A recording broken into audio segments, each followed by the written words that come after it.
胸のリズムに身を任せて。激しく。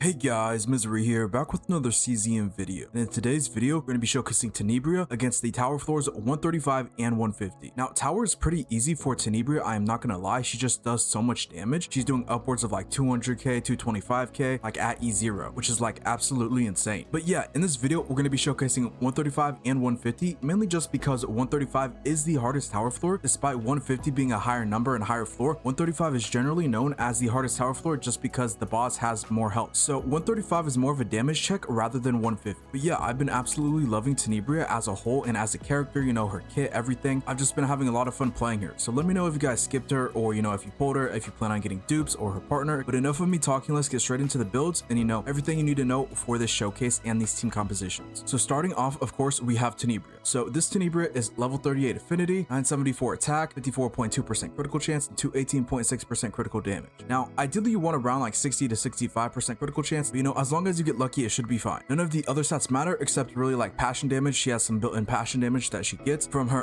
potential, and then you know, of course, we have fifth slot on elemental percentage, so that's even more there. But yeah, just mainly stack regular DPS substats: attack, crit chance, and crit damage. And then getting into the partner, of course, we're going to be having Arya. No, Arya is going to be her best in slot designated partner. It's like so much better than Eloise, and Eloise is like really the only other option besides Arya, because you know the Sonic class doesn't really have much partners available. So yeah, it's either like Arya or Eloise. Really wouldn't advise the 3-star partner or you know the 5-star partner in Taya from the battle pass, because they're just really not that good. But what Arya is going to do, increase the assigned combatant's attack by 16%, increases damage amount of the assigned combatant's basic attack cards by 4% for each basic attack card that shares the same name, max 24%. And then when a basic attack card is activated, the assigned combatant gains 1 swelling melody, which a swelling melody is a buff that gives plus 5% critical damage to the assigned combatant, which has a max 4 stacks. So that's 20% critical damage right there. And then the ego skill is just also going to increase damage amount of the assigned combatant's basic attack cards by another 20%. So you're buffing your basic attack cards by a lot with Arya. Highly recommend getting Arya if you do not have her and you want to invest in Tenebria. It's just going to be such a big upgrade from Eloise. And then getting into the deck, this is the deck we're going to be running. We have the music start on the Arpeggio Epiphany, and then the divine at the start of each turn. When this card is the first card used, draw 2. It's going to make it really easy for setup turns, especially turn 1. You know, this is always going to get used first, so that's a free draw 2 at the beginning of the battle. As for the rest of the deck, we have 3 spotlights on the Epiphany. Select and move up to 2 rhythm cards to hand and activate those cards with 2 vulnerable divine on it, you know, vulnerable best debuff in the game. So you're going to be able to take advantage of, you know, that high damage output with the vulnerable on these spotlights. And then we just have the 7 cost call and response. This actually does get treated as a rhythm card. I'm pretty sure you can activate this with the 2 cost spotlight, since the 7 cost call and response counts as a rhythm card. And then as for the encore, we just have the Epiphany for the next 3 rhythm cards activated, decrease cost by 1 and add 1 hit. And then for the divine, we just have apply combos to this card, so you know we don't have to spend AP to use it. But yeah, that's the deck we're going to be using for this showcase and in this video for Tenebria. As for the gear, you know, we have criticism of Discord, going to be best in slot here, 18% attack. The chest piece is going to be Fairy King's crown, 6% critical chance right there. And then the accessory Verdant Knight, which gets plus 12% attack and 8% defense, I'm pretty sure. But yeah, basically everything you need to know for this deck. As for the memory fragments, you're ideally going to want to be running 222, 222, 2-piece critical damage set, 2-piece attack set, and 2-piece Seth Scarab set, because Seth Scarab increases damage amount of basic attack cards. And as we know, Tenebria's whole entire kit revolves around these basic attack cards, because her rhythm cards count as basic attack cards. So you know, this is going to be buffing your damage output by a pretty decent chunk. As for the substats, like I said earlier, just you know, regular DPS substats: attack, crit chance, crit damage. As for the main stats, 4 slots going to be crit chance, a 5th slot is going to be elemental percentage or attack, and then 6 slots also going to be attack. But yeah, that's the entire Tenebria build and kind of like everything you need to know about it. If you have any questions, let me know in the comments below. Moving on to the first support we're going to be showcasing in this video, which is going to be Rei. Rei is going to be absolutely insane for Tenebria. It's going to be her best in slot support just because Rei can buff the damage amount of basic attack cards. You know, that's really valuable for Tenebria. But for Rei, ideally you just want to stack support stats. So we have 321 defense, 651 health, and then 71 ego recovery. You don't need ego recovery, but you know, it helps if we can possibly get it. And then level 15 affinity, so not that high. As for the partner, we're going to be running on Rei. We're going to be running Tiana. Tiana's going to be really good here because it's going to increase the assigned combatant's defense by 16%. We want as much defense on Rei as we possibly can get. And then when the assigned combatant creates 3 exhaust cards, increase damage amount of the next attack card of allies used by 15% with max 2 stacks. If you do not have somebody premium like Tiana, you can go something simple like a 4-star partner such as Alyssa. Alyssa's going to do just fine here, or even if you have Nyx from the battle pass, that's totally fine too. As for the deck, this is the deck we're going to be running on Rei. You know, we keep 2 of the basic attack cards because we're going to exhaust those with Tenebria, and we have 4 Strike of Darknesses on all different epiphanies, because the damage amount basic attack buff off of the Strike of Darkness does not stack. It only stacks the turns if you get multiple of the same one. So ideally you want to split these if possible. So like this first one, it's going to be increasing damage amount of basic attack cards by 100% for 1 turn and draw 1. And then if you look at the second one, that one's going to be increasing it by 150%. So since they're not the same, it does stack, and it's not just stacking the turns. And then we also have another 80% off of the 3rd Strike of Darkness upgrade. So that's a 330% basic attack card damage buff that we're getting just from the 3 of these Strike of Darknesses. And then we just have the 4th Strike of Darkness on the activate all basic cards in hand epiphany. You know, this makes it a little bit more comfortable and saves you some AP. If you know you have a bunch of rhythm cards in your hand, you can use this, it'll activate all of them. As for the Resonating Darkness, we're just on the epiphany for 1 turn plus 80% damage amount to 1 cost cards. Pretty sure this is just here for the draw divine, so it can cycle itself. Otherwise, you ideally want to go the one that's the upgrade that gives a plus 40% damage amount to 1 cost or lower cards, I'm pretty sure, because most of your arpeggio rhythm cards are going to be 0 cost, but it's honestly not that big of a deal since, you know, it's just 2 morale plus 40%. That's kind of like whatever. You really don't want additive on Tenebria. You ideally want multiplicative if you can get it. And then for the last 2 cards, we just have 2 gear bags, so we can get some more draw in there and, you know, cycle our entire 3 decks. As for the gear, we have Tentacles of Chaos. That's going to be 8% ally attack, so that's going to be helping Tenebria a little bit. But yeah, that's kind of like everything you need to know for this Rei deck that we use in this video. Moving on to the memory fragments we're using for Rei, we have 2-piece defense set and 4-piece glory range set. You know, this can be really good because, like I said earlier, want as much defense on the supports as possible so we can take less damage, or, you know, if they heal, you know, healing scales off of defense, so that's why defense is so important. And then for the 4-piece glory range set, when an exhaust skill card is created or used, increase damage amount of allies by 5%, max 15%, so that's 3 stacks, 3 exhaust skill cards you got to create or use. That's going to be helping Tenebria do even more damage. And, you know, Rei has a lot of exhaust cards, that shouldn't be a problem. As for the substats, like I said earlier, just kind of want to go defense, health, and ego recovery. Ego recovery is not needed, but, you know, if you can get it, the better. And then as for the main stats, 4th and 5th slot just going to be health percentage, and then 6th slot is going to be defense percentage. And yeah, that's the entire Rei build, everything you need to know about it. Moving on to the next and last unit for this team composition, which is going to be Nia. So just like Rei, stacking, you know, support substats, we got 317 defense, 742 health, and then 111 ego recovery, which is absolutely insane. That's like such a high amount, but Nia does scale off of ego recovery, which is why you want so much ego recovery on it. And then Nia is just level 21 affinity, nothing too insane. But yeah, those are the stats we're going to be using on Nia in this video. As for the partner we're running on Nia, it's going to be Nyx. Nyx is going to be really good here because when the assigned combatant draws for the first time each turn using an ability, plus 8% damage dealt by allies for 1 turn, it's going to be another damage buff for Tenebria to do more damage. Like I said earlier, for Rei, you can go Alyssa if you do not have something like Nyx. Alyssa is a great free-to-play option and everyone can get it for free. As for the deck, this is the deck we're going to be using. You know, we keep Stroke, a basic attack card that's going to get exhausted by Tenebria's music start. We have G chord, we have 3 Adagio, and then 2 Forbidden Eternal Hunger. So basically how this entire deck works, we're going to be infinitely cycling the Forbidden Eternal Hunger with the Adagios, because we can discard the Eternal Hungers and then put them back on the top of the draw pile. And if you look at the Eternal Hungers, it has attunement, which attunement, every time you draw it, you're going to get that effect. So draw 1, gain 1 AP. So every time you draw these with the Adagio, since we're going to be discarding them back at the top of the draw pile, we're going to be drawing 1 and then getting 1 AP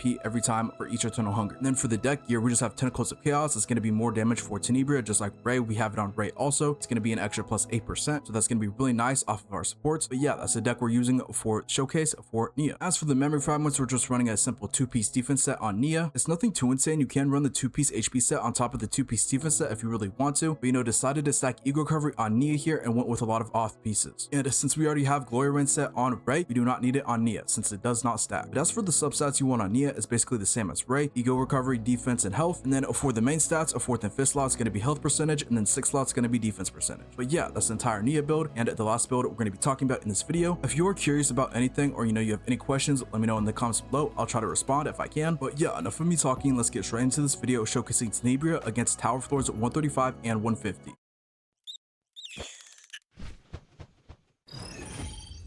アイドルは常に完璧じゃないと。呼びましたか？呼びました。流れを感じます。準備は整ってきますよ。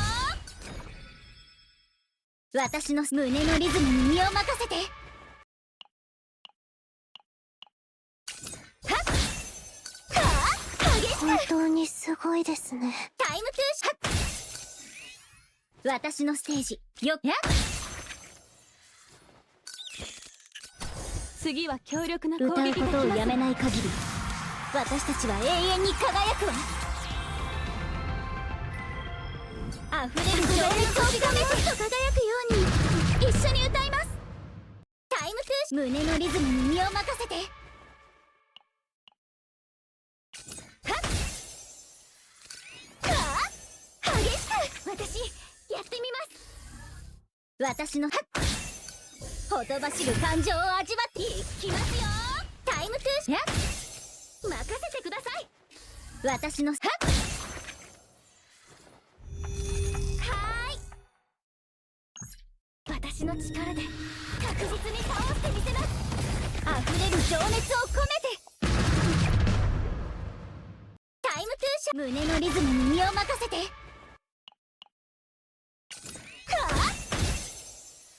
激しく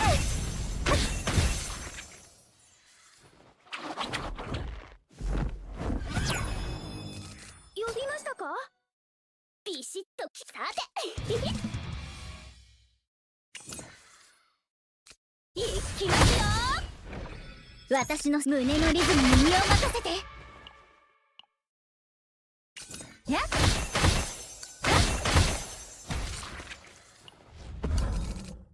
この歌で癒してみせます。溢れる情熱を込めてタイムトゥーシャイン。はーい、流れを感じます。アイドルは常に完璧じゃないと。呼びます。流れを感じます。激しく私のタイムトゥービシッさていきますよ。ビシッ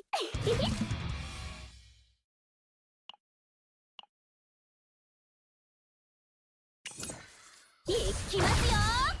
さてカモン。胸のリズムに身を任せて。激しく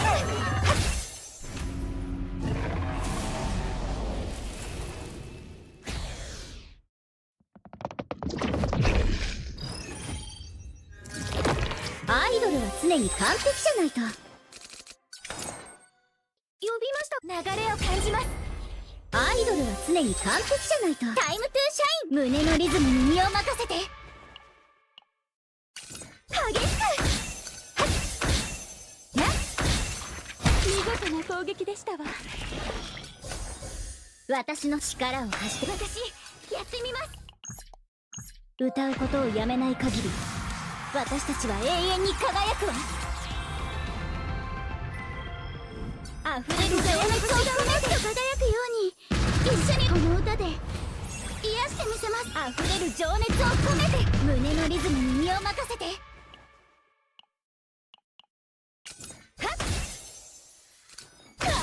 ほとばしる感情を味わっていきますよ。激しくタイムトゥーやっ何かが来る。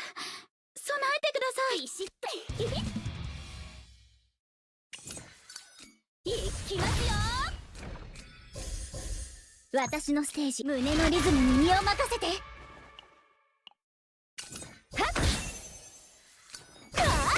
激しく任せてください。タイムトゥー私のやっ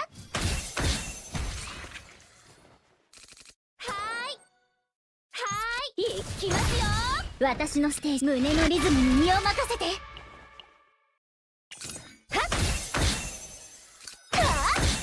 激しく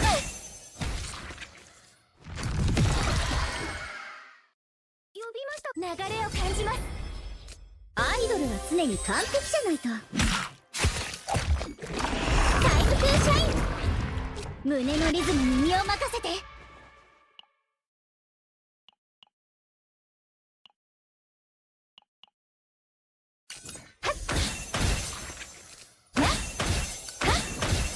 私のほとばしる感情を味わってタイムトゥー激しく私のステージ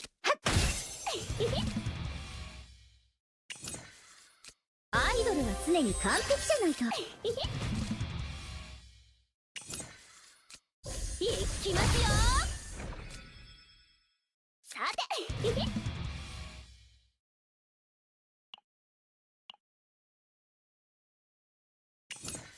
いきますよ。カモン。胸のリズムに身を任せて。やっ